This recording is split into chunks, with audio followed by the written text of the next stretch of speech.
யூஸ்வலாக கேக்கில் ஃபாண்டன்ட் ஒர்க்கெல்லாம் வந்துச்சுன்னா எப்படி சிம்பிளாக ரெடி பண்ணலாம் அப்படிங்கிறது தான் பார்த்துட்ருப்பேன். அதே மாதிரி இந்த பேக்கிங் மெட்டீரியல் ஷாப்பில் போகும்போது இந்த சிலிக்கான் மோல்டு, அதாவது ஃபாண்டன்ட் ஒர்க்குக்கு யூஸ் பண்ணுற மாதிரி ஏதாச்சும் மோல்டு இருந்துச்சுன்னா அது யூஸ் ஆகுதோ இல்லையோ எப்படியாவது வாங்கி வச்சிருவேன். அதே மாதிரி தான் இந்த மோல்டு வாங்கியிருந்தேன். இது வந்துட்டு ரேட் ஒரு 50 ருபீஸ் தான் இருந்துச்சு. Mini flower silicon mould. இதில் வந்துட்டு ஃப்ளவர் ரெடி பண்ணி எடுக்கிறது ரொம்ப சிம்பிளாகவே இருந்துச்சு. இதில் வந்து நம்ம ஃபாண்டன்ட் வந்துட்டு கொஞ்சம் ஒரு சின்ன ஒரு பால் மாதிரி எடுத்துகிட்டு அதுக்கு உள்ளே வச்சு நல்லா ப்ரெஸ் பண்ணி கொடுத்தா போதும். அந்த ஃப்ளவரோட இம்ப்ரெஷனோட நல்லா நீட்டாகவே கிடைக்குது. அதில் வந்துட்டு ஃபாண்டன்ட் நம்ம கொஞ்சம் கம்மியாக வச்சோம்னா பெட்ரோல்ஸ் கடையில் கேப் வரும். ஃபாண்டன்ட் கொஞ்சம் அதிகமாக வச்சோம்னா நம்ம ப்ரெஸ் பண்ணும்போது அந்த எக்ஸஸாக இருக்கிற ஃபாண்டன்ட் வந்து வெளியே வரும். நமக்கு அதை எடுத்துடலாம். நமக்கு ஃப்ளவர் வந்து ரொம்ப நீட்டாகவே கிடைக்குது. இது வந்துட்டு 1 kg வெயிட் வர மாதிரி ஹார்ட் ஷேப்பில் ஒரு நார்மல் பிளாக் ஃபாரஸ்ட் கேக்கு. அதுக்கு கஸ்டமர் கொடுத்த டிசைன் இப்படி. அவங்க இந்த மாதிரி வேணும்னு கேட்டிருந்தாங்க.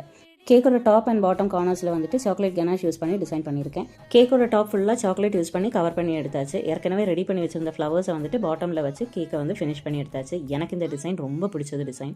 இதே சேம் டிசைனில் நான் ஒரு 5 கேக்ஸ் வரைக்கும் ரெடி பண்ணி கொடுத்துருக்கேன்.